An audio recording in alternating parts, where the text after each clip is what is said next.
Welcome to Coffee with Patty. I have a really special guest today. She's the first one in 2026. Her name is Gayle Alexander, and she's with Project SAFE. I can't wait for you to hear her story. Welcome, Gayle. Thank you, Patty. Thank you so much for having me today. I appreciate being on your show. I'm so excited. I've really discovered over the last few months that my job is to help the helpers, and you're a helper.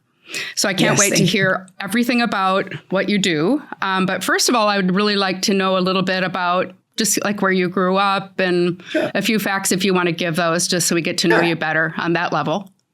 Absolutely. I would love to tell you about that. So I grew up in Tempe, Arizona. Intact, loving family. Kind of needed to learn to sprout my own independence. So I got married pretty young and we actually moved to California. I went to UC San Diego. So I love California. I miss it very, very much. That was with my ex-husband and he was in the Navy. So we lived in San Diego, we lived in Monterey, then we lived in Hawaii, which was spectacular. And then the military brought us to Virginia. Okay. And lo and behold, that's where I've ended up staying.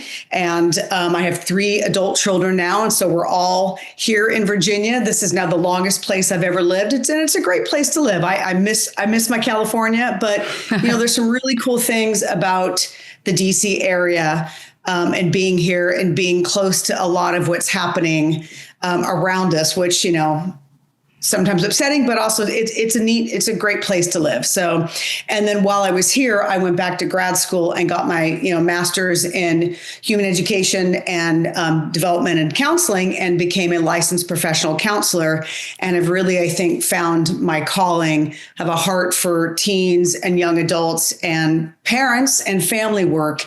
And I think raising human beings is one of the hardest things we do in life. And, there's no rule book. Right. And everyone is different. It's not like, I've got this down. Well, then the next one's totally different, right? So I think that especially today, a lot of parents are feeling really pretty tapped out and with very few resources. And I loved like your New Year's resolution video that you posted about just small connections. Mm-hmm. We've lost that community feel, that they had, several decades ago. You don't have that today. And I think that's really caused a lot of stress for families. I think so. So what made you want to get into this? Was there a specific thing that made you want to help teens and their families? Yeah, part of it was, and again, I had a really loving, supportive family, so I don't want to knock that, but my family was supportive in a very religious way. And I sort of, when I was a young teen, sort of really, I think, had a lot of anxiety, didn't know really what it was, had some suicide ideation in middle school. And again, that was back then, that people didn't really attend to emotional needs. And I knew that I wished I had help. I wished I had somebody to talk to. Again, even when you have loving, supportive, tolerant parents, like it's different. And so I think I really had a heart to say, families are struggling and I want to help teenagers get through this thing called life. Right. Yes. And finding the right people to talk to, because maybe you could have talked to somebody maybe from the church or somewhere, but if they didn't understand, if it wasn't the right person, it could actually hurt more than help. I think sometimes. Exactly. And again, absolutely. Church is a wonderful place for a lot of people. It works for a lot of people. It just doesn't work for everybody. So I think that's that idea of where are you finding your supports? How that message of it's okay to not be okay. Right. And I think that's much better these days than it was back then. Oh, for sure. But I think that shift to now teens, what I see is they sort of embrace the diagnoses, right? And they use that sort of as sort of an out to not have to manage their difficult feelings or anxiety or their discomfort. And so I think there has to be this balance of allowing for the feelings and recognizing what you're going through, but not allowing that to get you stuck there, and that's a big piece of that resiliency thing that I like to work with families and teens and young adults, that negative feelings are normal and they're not all bad and they serve a purpose and they help to motivate us and move us forward. There's a reason for it, know? Right. And so I think that's what I enjoy, really helping people help themselves. Yes. So how does it work? do you, is it online or do they come to you or? Well, we do both. Obviously before COVID, there was no telehealth. Right. It wasn't the thing. Yeah. You really weren't allowed legally to do it. And of course, so that really changed things, I think, for the better. Me too. Yeah. Pros and cons. And what we kind of have to do now when you're documenting, you have to document why you're doing telehealth. It's not just, because they want to. You have to really explain, make sure that it's not disadvantage. It's not a negative for your client. But for example, like, okay, I've got a college kid. Well, they're not here. They're not in Alexander, Virginia. So they got to do telehealth. Or I have a client who is too afraid to drive. So I would say probably a third to a half of our practice still does telehealth. And then the other, 2/3 to a half is in person. I think most of us kind of prefer that in-person connection, that warmth. You really read body cues better. And I think there's a good connection, but telehealth has been great. So we do both. We do all the above. So are you nationwide or? No. And the way that licensing works for therapists is you are only licensed in the state that you are licensed in. Okay. They're just now getting what they call the compact, where you can submit applications for other states without having to be fully licensed in that state. They're just now starting to kind of get that. The PhDs are a little bit ahead of the LPCs and the LCSWs, the social workers. So it's really complicated because I am only legally allowed to see clients in Virginia. Okay. And what about your kids? They're older now. How do they feel about what you're doing? And when did you decide to do this? Was it recently or?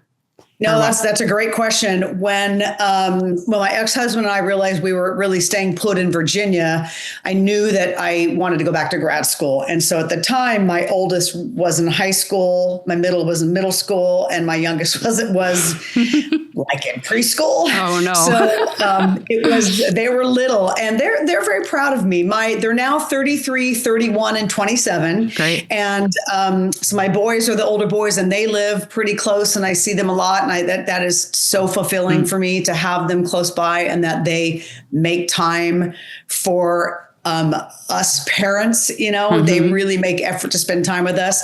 My daughter is actually a school social worker. So she sort of followed in my footsteps a little bit, but she kind of went the school route because there's more security. She gets health care and a salary and a pension, which when you're kind of out on your own with a shingle as a licensed professional counselor, you don't really get those things. Anything.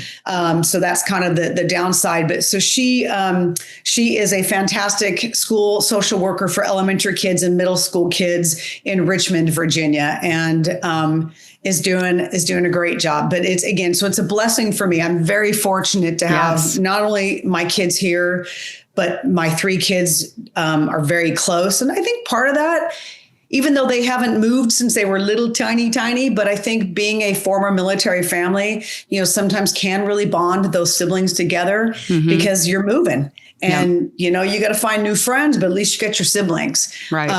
And we did a lot of family stuff that was really important for us. And I think that's what's so hard for families today. They're so disjointed.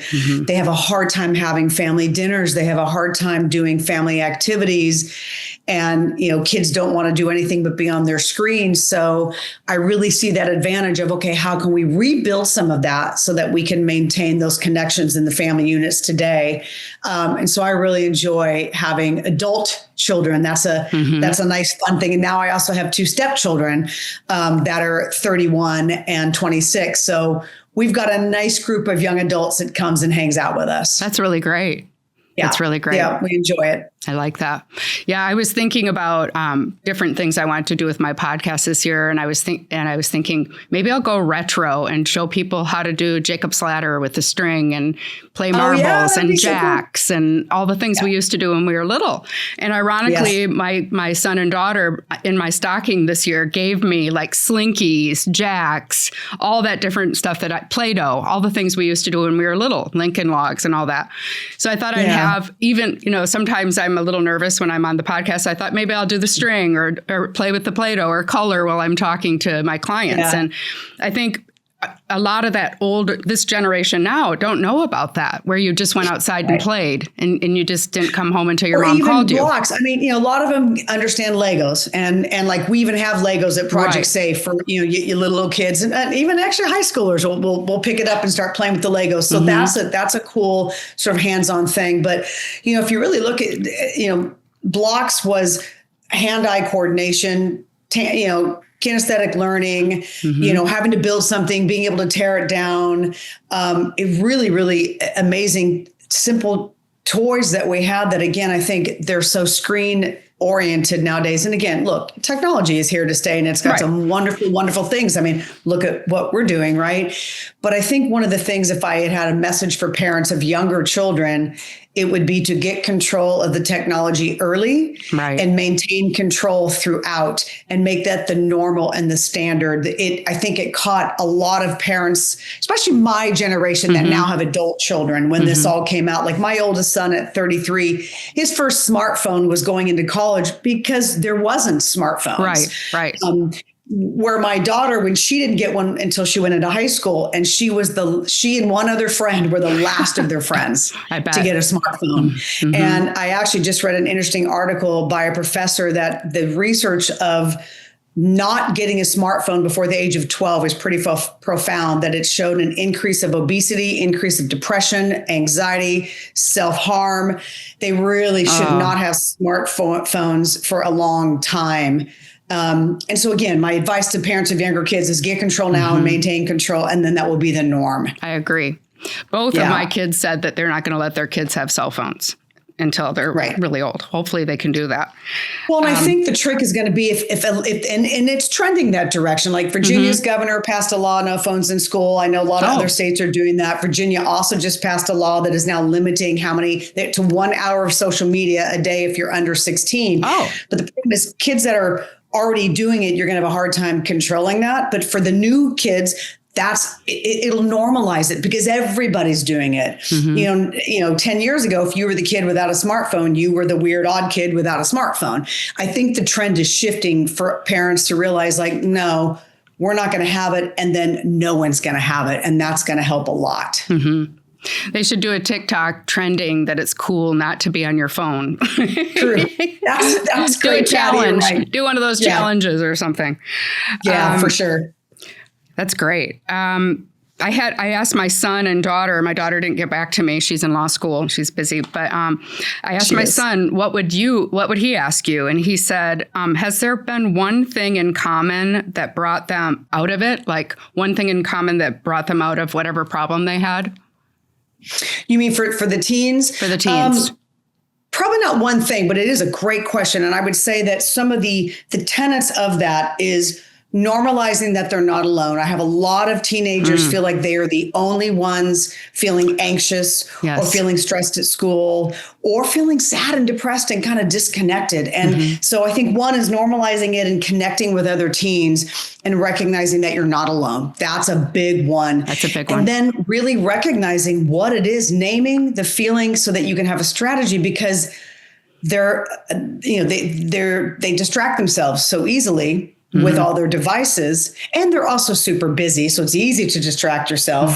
So you don't know what you're feeling. You don't recognize that it's anxiety that's making you, I don't really want to go to that party next door. And you just go, I just don't feel like going, because you didn't realize, no, you had some social anxiety about going. And so you just went, I'm not going to go. So I think naming the feelings would be another common thread that really helps people recognize what's happening for them and be able to face it. Yes. A lot of them are just kind of not even present, so they have no idea what they're feeling. Yeah, that makes sense. My friend asked, why are the rates of anxiety and depression skyrocketing at this time, would you say? Probably connected to... That is a great question. Yeah. And while I don't have, concrete data, what my theory is, we had parents that wanted to attend to the kids' emotional needs, but we hovered and we lawnmowed. So we hovered over them and then we solved all of their problems. So they are lacking resiliency and problem solving skills. At the same time that social media kicked in. And now everything is about how many likes did you get? And, if you do something stupid and somebody catches that on video, it's in Yeah. perpetuity. Where, when you and I went to school, there wasn't that because you didn't have a camera, phone with a camera in your hand 24/7. So everything they can see everything these days.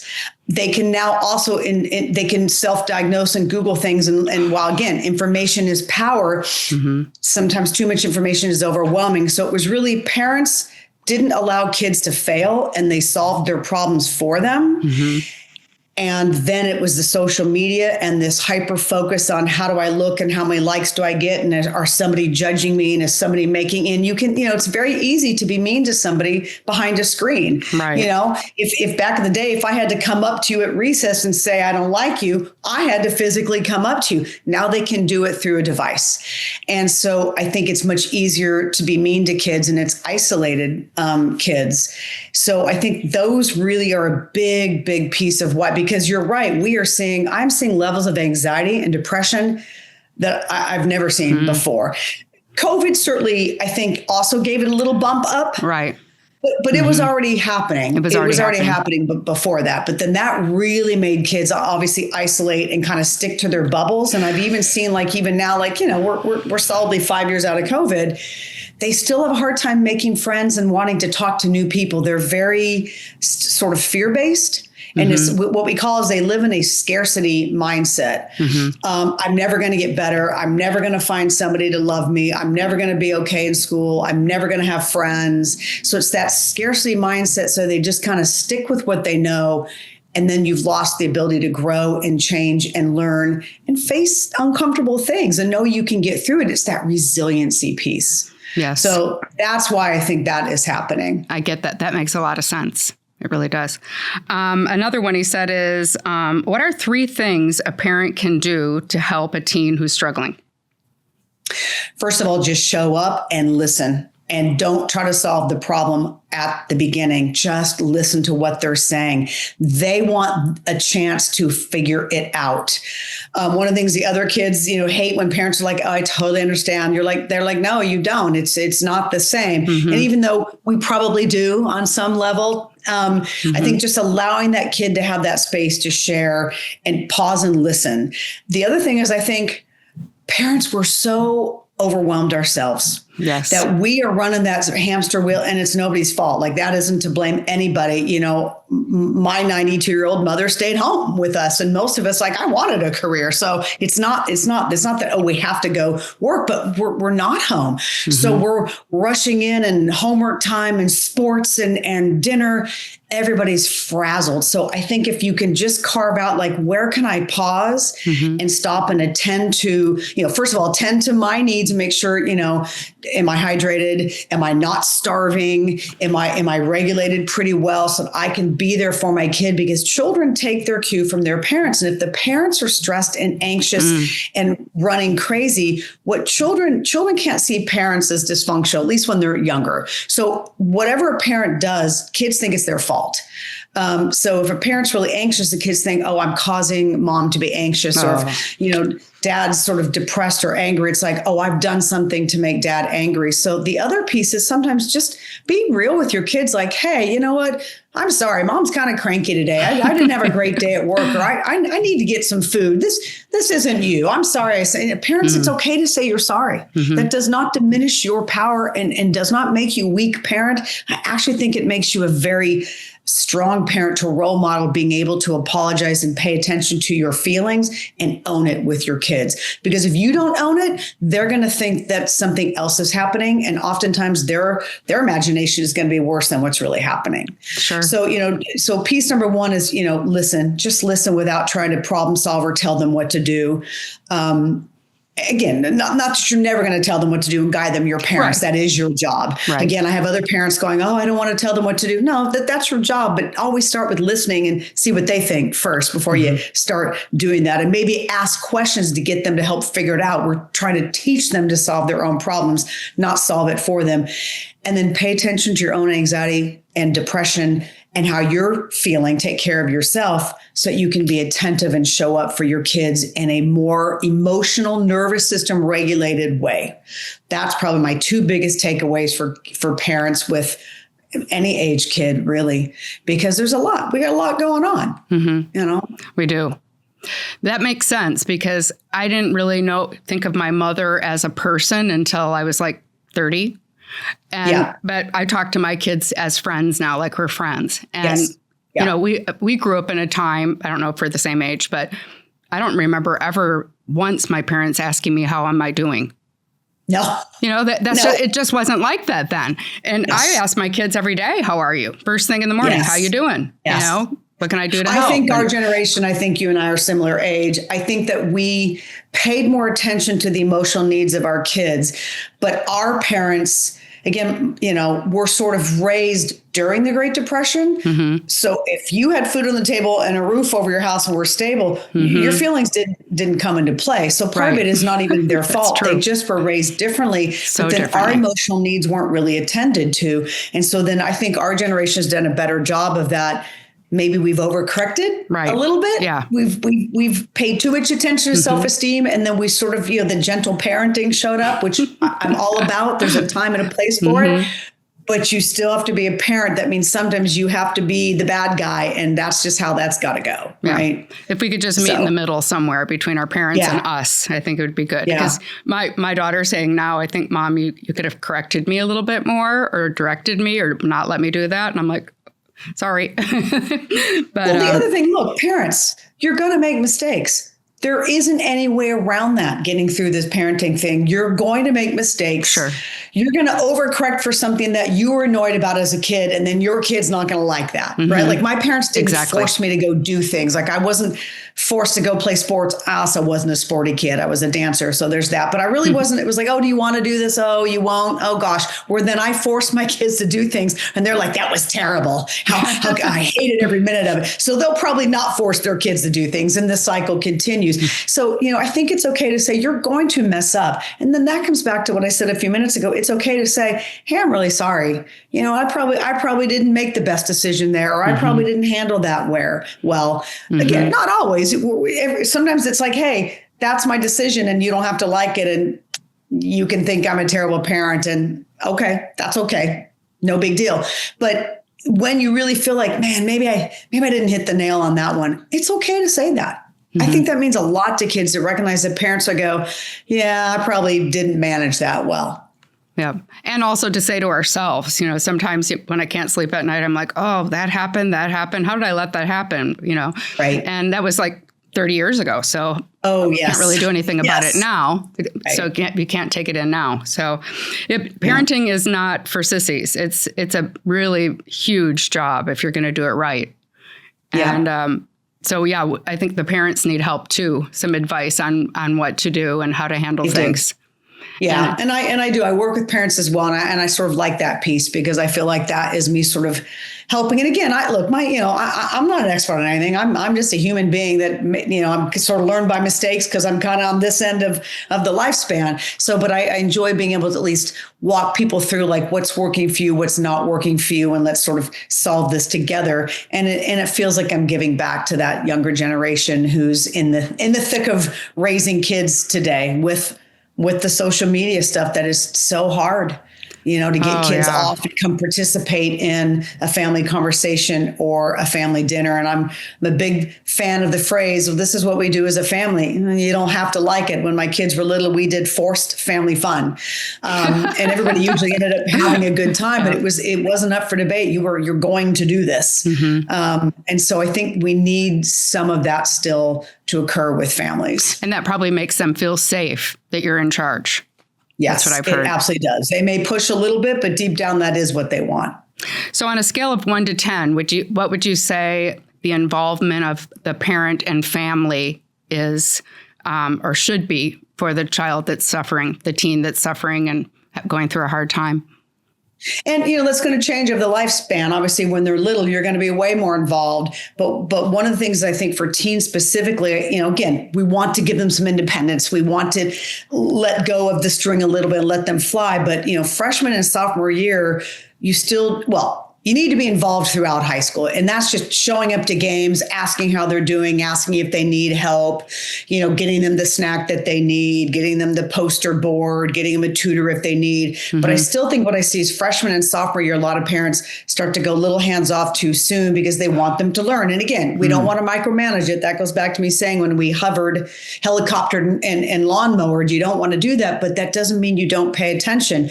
Freshman year, you should probably, you check their portal. Like it's normal and it's appropriate. Hey, if they're doing great and they're on top of their schoolwork and their homework and they're managing things, you're not going to be checking as frequently, but they need to know that guidance is there. Also make really clear what is allowed and what is not allowed in your home. They're going to break rules. That's what they're supposed to do. They're going to sneak around, but make it clear. They've shown that kids actually value, they'll tell you they don't, but they actually value what their parents believe and want, what rules parents set actually do stick with kids. Again, they're going to push those rules. They're going to push the envelope. But I really find that, there's ways to be involved through high school that aren't smothering and taking over. By junior year, you should not have to be checking their grades unless they need it. And then it's a contract. We're working together. I'm here to help you. I'm not here to take over for you. But it's really about, again, when's your 15 minutes of let's just sit down and chit chat? What does the kid want to talk about? There's little ways that you can check in without taking over and just letting them know that I'm here for you. What's going on with you? Do carpool and just shut up and listen. Carpool is great. Yeah, carpool is you get really all great. Kinds of information. That's true. Sometimes nowadays they're all on their phones, literally texting each other in the car right next to each other. About what a geek your mom is, right? Right. Yeah. But, just be present. Show up to kids and let them talk. They want to know that you think they're valuable without inflating their ego of oh, Johnny, you're so wonderful. Look how fabulous your painting is when maybe his painting is not so fabulous. We sort of overdid the self-esteem movement. Right. And what kids found is praise for the sake of praise landed flat. What they said was, we know it's not true. So now we have a hard time believing any feedback you give us because you're telling me my painting is so fabulous when I know it's not. So it's not so much about praising to fluff them up. Praise the effort made. Wow, you worked really hard on that picture. That makes sense. Maybe you all chuckle together. It's it didn't turn out so well. It's okay to give real feedback. So I think praise the effort and be genuine and let them have some importance and say, let them be knowledgeable on something. Even if you're I so want to tell them I don't agree with that. Let them have a moment, right? If it's something dangerous, obviously that's different, right? Yeah. But kids need to feel like you value what they have to say as well. So it's that tricky balance of, hey, I'm in control, I'm the parent, and you do what I say because I'm the parent. And that's just how we roll in this family. But I do want to hear what you have to say. I do value your thoughts and opinions. Doesn't mean you get to make the decisions, but I value you as a human being, and I'm a human being, and I make mistakes, and I am flawed as well. If you come to me, tell me your reasons. I still may say no, but we can talk it out. Sometimes you can't. Sometimes it's no, there is no debate. That's that. But again, let a kid give me your rebuttal to my no, you can't do that.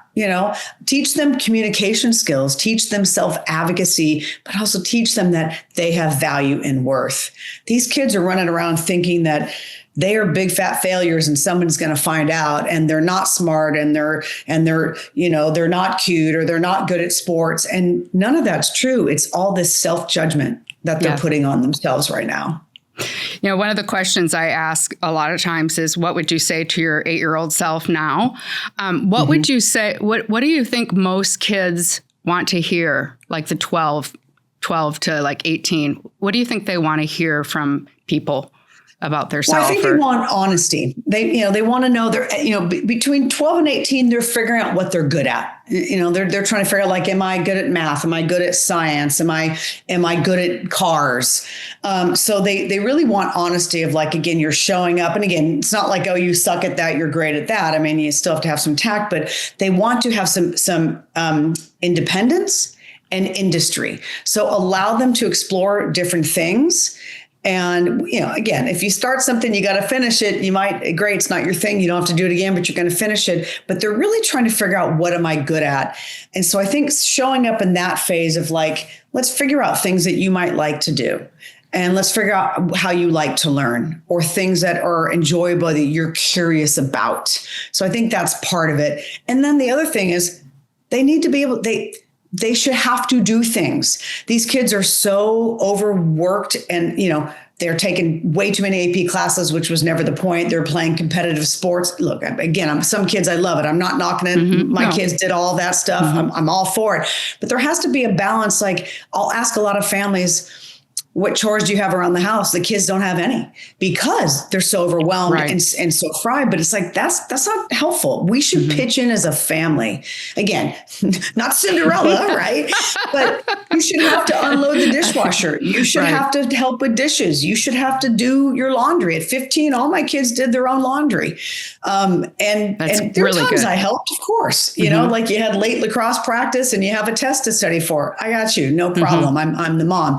But I think it's teaching them how to pitch in as a family, in addition to how to manage all of their stressful things. And then the last thing I would say is put it into perspective. They think if they do poorly on a test, that is the end of the world.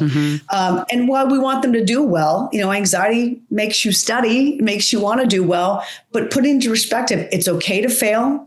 If you bomb that test, you'll figure out why. That's going to help us understand your learning style, or you're going to know you need to study more, or you're going to go talk to the teacher, which will be a good self-advocacy skill. So embrace the failure for what it is. No one likes to fail, but you learn that way. Yeah, I like that. Yeah, I know. And kids are different. Like my son, if he, missed one free throw or something, he would just not be happy at all. And my daughter, if they would lose by 7 points, she's like, we won, so kids they all react to things differently. And they have different temperaments. You're very valid. That's a really good point. Some are just hardwired differently. And it's not, that's the other thing. They're born that way. Let your kid be how they're hardwired is how they are hardwired. We can make behavioral changes, absolutely, but you're not going to change hardwiring, temperament, and personality types. Allow them to be who they are, help them through whatever downsides of that type that is, and embrace it, let them be who they are. Definitely. Do you guide them like to meditation or quiet time and that type of thing? Because I think that's you kind of touched on that earlier, to have some downtime. But I wish I would have known about meditation when I was a kid. Same. And what I really even would phrase it is help them learn to self-regulate. We are so busy self-soothing them because maybe we weren't self-soothed at all, or some balance of that, but they need to learn to self-soothe and regulate themselves. Like when they get anxious, all right, what do you need to do? Is it you need to study for that test, or you need to go apologize to that friend, or maybe you need sleep and food? Right. So help them learn to self-regulate and self-soothe. I think that's a big part of it as well. It's not the Ferber method, like when they're kids, but when they're older, because everybody was saying, you should do that. Patty, but you're right, Patty. That's where like meditation is really pausing and being in this moment, stopping, taking an assessment. What's my body telling me? What am I feeling? But also, what do I hear, see, smell, taste, and touch? Like, we have so lost being in the moment. Right. And I think you're so right about that meditative piece, that mindfulness piece. Just stop, breathe, pay attention to your nervous system and what you need and what your body is telling you. What you ignore in your body is going to end up telling you later on. Yep. And all those body changes happen when you're 12 plus. Yes. I recommend to kids to stay in sports, to keep active physically. Because I think when I had my problems is when I quit sports, and all of a sudden I'm home, and then you're not releasing that anxiety or having the team with you. I do think that, I think moving your body and finding something that helps kids move their body. Some kids are just more musical than they are sporty, but then it's like, we're going to go for family walks, or, maybe you could get them to try yoga or something else, but you are right. Motion is lotion, move your body, move your body. And then also find something that, is self-soothing and in other calming ways. You're absolutely right about that. Yep. Music and having an instrument, all of those things are so great. And I don't see kids as much into that as like when we were growing up. It's like in fifth grade, third grade, you learned the recorder, or fourth grade, and then you played an instrument or whatever. I don't see kids doing that as much as they used to. They are here in Virginia. And I think that part of it is some of the public schools for saving money, it started to cut out the music and the arts. Unfortunately. We wanted the hardcore academics, Asia's winning kind of a, mentality that we went through. And I think that it was not helpful because there are certain kids that is their gift, that is their strength. And music has value, arts has value. So we really do. I see more of that here, that you do still have that. That's good. But the hard part is like my daughter wanted to take piano. Well, that wasn't offered in the school. That would have been lessons outside of what we were doing at the time. I think I was, either in grad school or just starting my practice. And, it's one of my regrets. Like I wish she really wanted to take piano and I should have let her take piano, but I couldn't figure out how to squeeze it in. She could do violin. She could do it right at school. And so you're right. Like these pieces, how do you make all this happen? And I think that's where if we could come together more as a community and, carpools are great and, that kind of stuff, then maybe that would be able to do some of these other things. But there's only so much time and money in a day. Right. Yeah, I think the key is balance. I remember I used to read the book to my kids, the Barnstein Bear one, where they were all too busy. So they cut it down to they could only do 2 things a week, 2 different things, Yeah. And, they found that was really funny when I used to read that book to them because everybody would get so stressed out and then they were all mad at each other and they didn't know why. And it's because they were all exhausted and overwhelmed. So that is so true. Yeah. Yeah. So anything else you'd like to add about is it ProjectSAFE4U or Project Safe? It's Project Safe, and SAFE stands for Strategies Aimed at Family Empowerment. Okay. The 4U that's our website and all of our emails and stuff. It was a cute little phrase that my business partner, who I met in grad school, we started the business. We did it for 15 years, and then he died of ALS. Yes, it was very, very devastating. It was during COVID, but he died of ALS. It was one of the worst things that I've gone through in life, but we sort of kept this Project Safe for You, but it's Project Safe Strategies Aimed at Family Empowerment, because our whole piece is you are not broken. I am not trying to fix you. Everybody has stuff in life that doesn't go well and that we got to solve problems. And my goal isn't to have you come to me to solve your problem. That's my goal is to work myself out of a job so that you get to solve your own problems. You have that skill set. And again, the other piece that we found with the family piece, the family empowerment, instead of like fix my teenager who isn't behaving, let's look at this as a family piece. We as a family need to work together. That takes so much of that stigma out of what we used to call the identified patient, the person who shows up at your office with the problem. It's usually a bigger system than that. Definitely. Yeah. And so that's where, again, one of the things we did was run groups because it helps normalize, like, you are not alone. You're not the only one whose parent takes your phone at night and puts it in the kitchen. You're not the only one that has to play sports. You're not the only one that, maybe is struggling in this particular class, right? So they really learn, okay, I'm not alone. And so that was one of the tenets of that we did was family work and the group work to kind of bring people together, which of course we also do individual and all that. But that was really, really powerful to recognize that I am empowering you to recognize this is a systems approach and that we're all in this together. That's a better strategy because they don't feel so labeled and they don't feel so judged. Right. And that is huge, to just feel like we're all in this together and we're all trying to figure it out together. Yeah, you're not alone.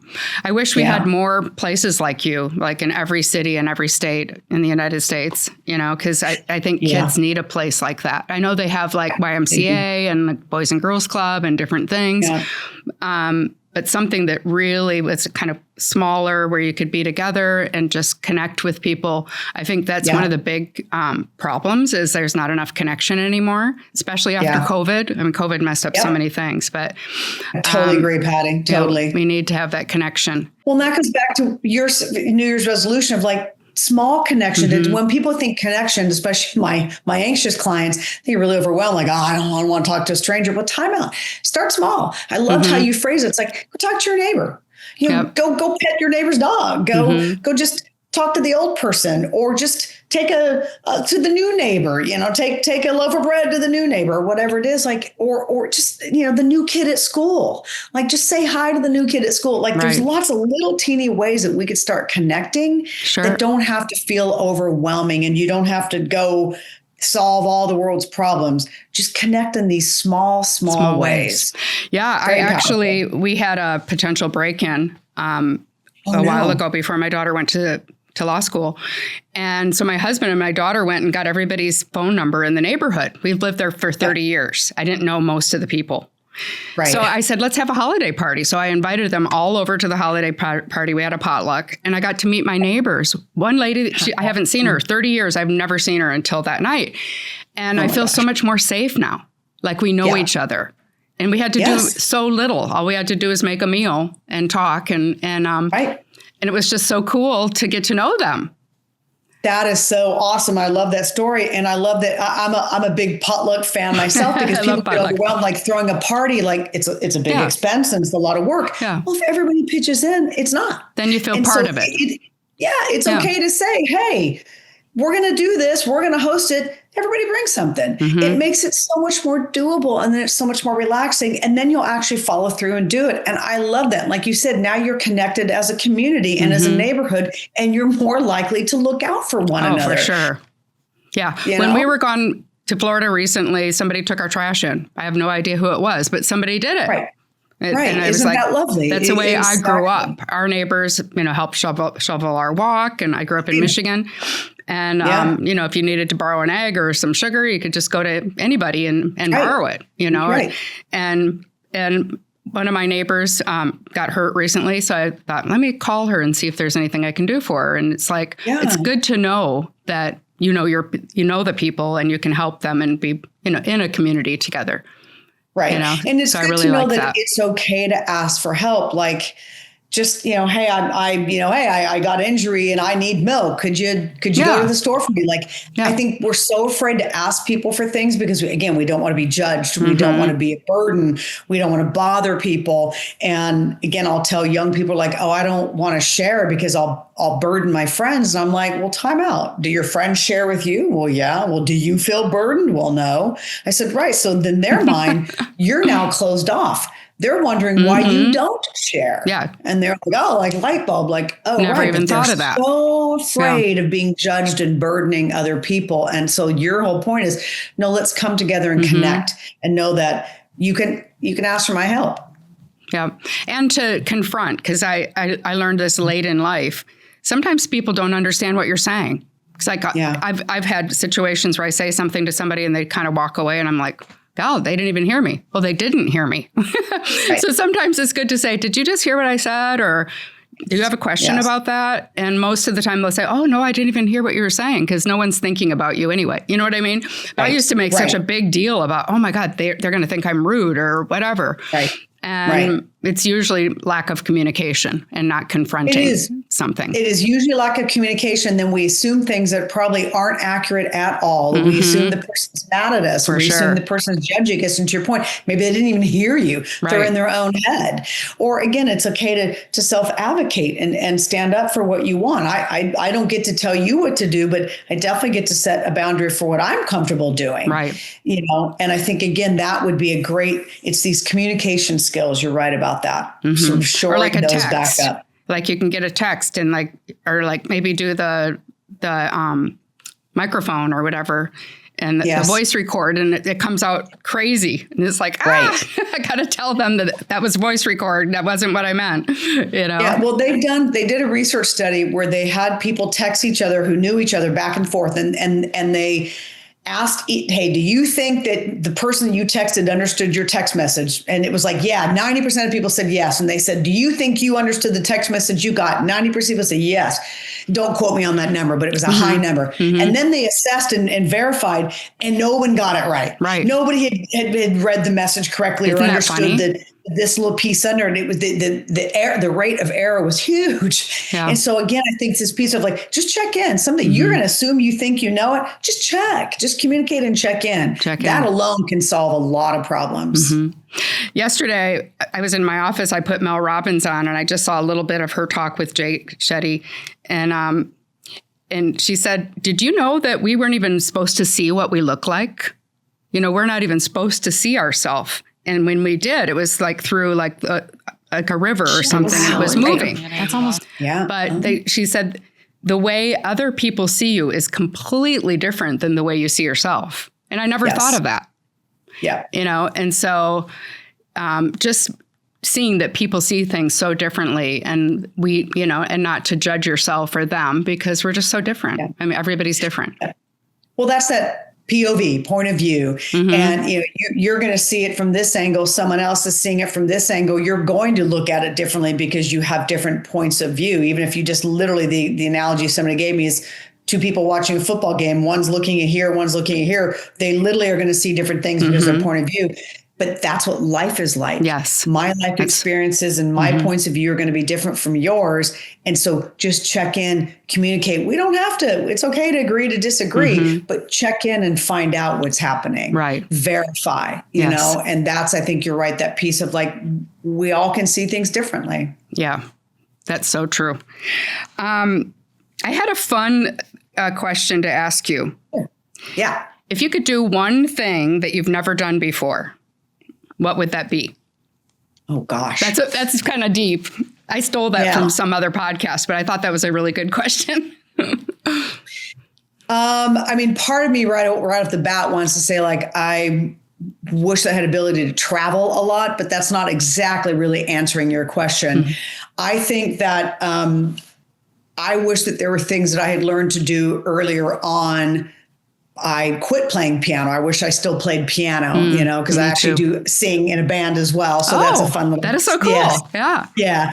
So I think it's really that I wish that I had maybe followed through on some things that maybe I chickened out on doing, like finishing learning the piano, or, I went to grad school later in life. It worked out great, but it was those things that maybe I sort of shied away from. And I think it's that piece of like, go do the things that you want to do, And you're doing it. And you should go take piano lessons again. It's not too late. Exactly. I actually found my old voice instructor, and then it was just the timing didn't work out, but we've reconnected. So that's something I'm thinking about. That sounds really fun. I would like to do another podcast on that. Ooh, that would be fun. That'd be really fun. Great. Yeah. So is there anything else that you would like to mention about anything? Do you have any phrases or things that have helped you in the past? Like a common phrase or? Sure. One of the ones, and I actually have it tattooed on my arm here. No way. Yeah, I do. It's let it be, because I have a hard time letting things go. Let me see. I want to see that. Can you show us? Yeah, I don't know if you're really going to be able to see it. The triangle? Yeah, and you can't really see it. It says it right there. I love that. I love Let It Be. Because I have a hard time letting things go. So one of my best friends said to me, for God's sakes, then just let it be. And of course, the Beatles pop in my head. But I thought, okay, that makes sense to me. Since I can't let it go, but just let it be how it is. I'm not going to change or fix it. And that is for all of us anxious people who are also high achievers. We want to fix it. So one of my meditative phrases is, just let it be. Let it be. Let it go and let it be how it is. Let the universe just do its flow. Yep. And so I think that's something that is, and then the other one, of course, just breathe, but that's more as a reminder to literally take some deep breaths. If you look at what oxygen is doing, flowing through your body, it's changing the brain chemistry and the blood chemistry. And it can change your vagus nerve, which is your fight or flight and freeze.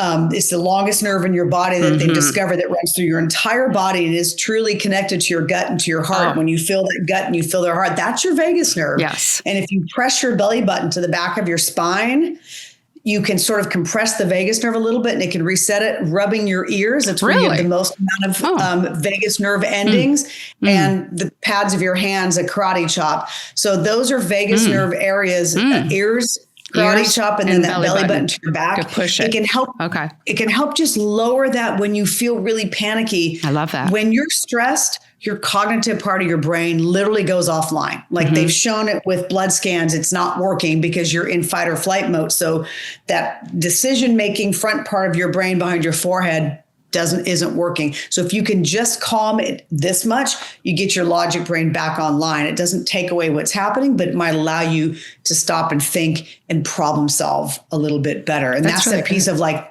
let it be. I can't control what's happening, but I can breathe for a second, re-regulate my nervous system, and then decide what I need to do. I love that. Can you show that again? Like what you do, you push your belly button. Oh, I'm sorry. Yeah. So because that could help a lot of people. If you breathe in, I don't know if you can probably see, and then you sort of press your belly button to the back of your spine, right? Mm-hmm. So you suck it in your stomach like that. Press that belly button to the back of your spine. That can compress your vagus nerve right there.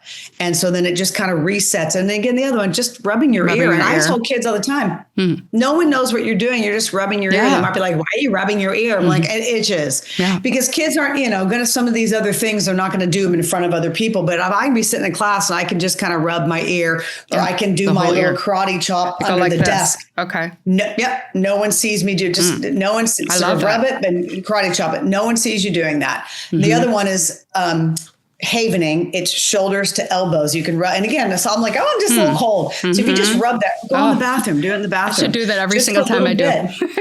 It actually is resetting. It actually feels good. It is. It's tending to your nervous system. Thank you for that. I think we forget that a lot of our feelings, those are nervous system based stuff. And so there's some physiology in addition. It's not just negative thoughts in your head, part of it. It's not just these emotions in your body, part of it. It's the nervous system, and that you actually can figure out ways to regulate that differently. That sounds really good, because that's something you can do anywhere. Even when you're driving, you can just kind of pull on your ear and rub your ear. Yep, so you absolutely can. And it's just a way of just refocusing, make it part of your mindfulness stuff of like, I'm just being in the present moment and I'm tuning into my body. And again, that was something that I didn't do as a kid. I was not tuned into my body. I, was anxious and didn't really realize that's what it was. And almost assuredly, I have attention deficit disorder. 2 of my 3 children. Yeah. And again, that wasn't diagnosed back then. It's fine. But now it's like, I'm paying attention to what's happening in my body. And that, I think, has been such a life gift of just recognizing that I can, wait a minute, what's going on for me? And then maybe pivot and regulate differently. Yeah, that's really, you and I are a lot alike in certain ways. I played the piano my whole life, and then I quit when I came out here pretty much. And I'd like to go back and start playing, because it's such a nice release. I think I used to drive my mother crazy because I was just pounding on the piano all the time. And and just little tools that can help you instead of just freezing and looking at your phone or whatever and trying to figure things out. They've shown, and again, music and is vibrations. And so whether it's an instrument or you're singing, like, it's vibrations, and singing can actually eliminate anger, or at least calm you down enough to go, okay, now what do I need to do? So there's these, rather than screaming and yelling, try singing. You don't have to sing well, just go sing, right? Or again, having music on calms the system. Now, so not for everybody. Some people get sort of overstimulated, right? So, know yourself, and it's okay to use strategies that work for you, but music is powerful. It's really powerful. It's so powerful. And humming. I think humming, my mom used to always hum and sing and stuff. And I do that, and whistling. I love that. I love that you can whistle. I whistle a lot, and my kids do too. I find it like when I go to the office or something and I'm singing, all of a sudden everybady's singing around me. If I'm whistling, everybody's whistling. It's kind of fun. Yeah, it's contagious, isn't it? But it's interesting that you mentioned humming, because I had hired a sound bath lady to come into my high school girls group. It was really cool. Somewhere on my Instagram, ProjectSAFE4U Instagram, if you scroll back a little bit, you'll see it. We have some video and some postings that was very cool. But she said, that like the oming, and she said you can hum. It's the same thing. It's like getting that resonating sound in your body, like actually does stuff to the electrical wiring and to your nervous system and all that. And I thought that was really cool. Just so, if you didn't want to like meditatively om, like we've heard about, hum. It's the same kind of concept. There's even a pitch in TM. There's like a certain sound or something that you're supposed to listen to before you go to bed. It's supposed to relax you or something.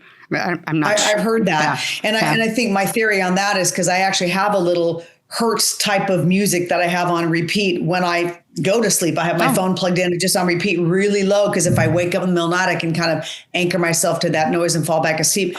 Everybody's got a different Hertz frequency that I think works for them. Like the higher numbers, I think, are the deeper ones, and the lower numbers are the higher pitch. So find the one that you like. Find the one that works for you. Yeah, like it's the 5 something. It's supposed to be the magic one. But my theory is, no, find what works for you. If you like the 400 range, then do that. If you like the 800 range, then do that. Find the sound that works for your body and have a few moments where you just get to listen to that and clear out the clutter. Reset, that's so hard. clear yourself. Yeah, that's so hard, but so important. Yeah. Yeah. Great. And so you have 2 kids, is that right? I have you 2 kids.